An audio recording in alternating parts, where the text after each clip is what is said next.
గురుకుల విద్యా సంస్థల్లో కొనుగోళ్లకు సంబంధించిన టెండర్ల విషయంలో మాజీ మంత్రి హరీష్ రావు చేస్తున్న ఆరోపణలు పూర్తిగా నిరాధారణమైనవని మంత్రులు పొన్నం ప్రభాకర్, అడ్లూరి లక్ష్మణ్ అన్నారు.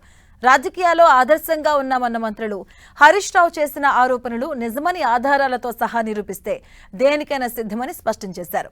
బలహీన, దళిత, మైనార్టీ వర్గాల మంత్రులపై అవహేళనగా మాట్లాడటం తగదని సూచించారు.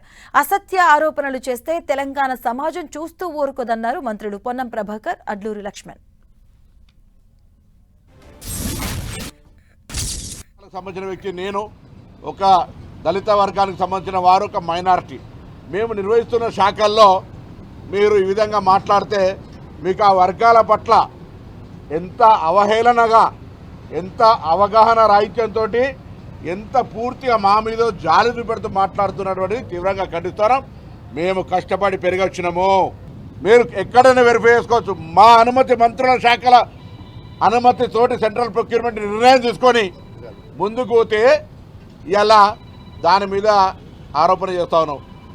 మీరు ఇట్లా మాట్లాడితే మీకున్న గౌరవము, మీకుండబడేటువంటి ఆలోచన విధానం ప్రజలకు తెలుస్తుంది. మేము జీవితంలో ఇన్ని సంవత్సరాల రాజకీయ చరిత్రలో ఎవడు వేలెత్తి చూపెట్టే అవకాశం ఇయ్యం. రాజకీయాలు ఉన్నంతసేపు రాజుగా ఉండాలి. రాజకీయాల నుంచి విడ్రా అయితే మన మహారాజులాగా బతకాలనుకుంటున్నాం తప్ప ఎక్కడ అటువంటి అవకాశం రానియము.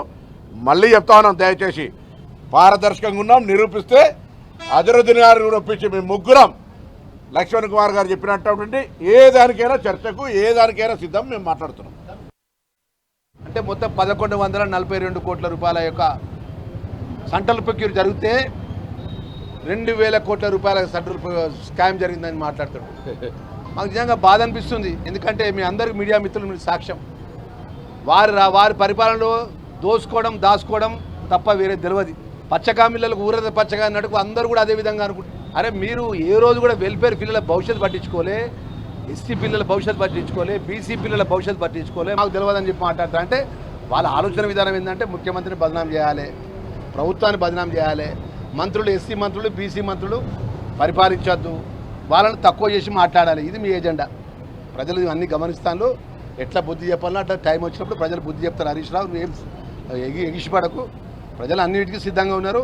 మీకు ఇవాళ నేను వెల్ఫేర్ మంత్రిగా 2000 కోట్ల రూపాయల మాట మాట్లాడినావు కదా, అది ఎప్పుడు నువ్వు నిర్ణయిస్తావో టైం డేట్ చెప్పు. నా అధికారం తీసుకొని వస్తా. మా బీసీ వెల్ఫేర్ మినిస్టర్ వారి అధికారం తీసుకొని వస్తాడు. మా మైనార్టీ మినిస్టర్ ఆయన తీసుకొని వస్తాడు. టైం డేట్ నువ్వే ఫిక్స్ చేయ హరీష్ రావు. నీ సిద్ధమే. నువ్వు చేస్తావా, నీకు మాజీ మంత్రులు చేస్తారా, మేము సిద్ధమని చెప్తున్నాను.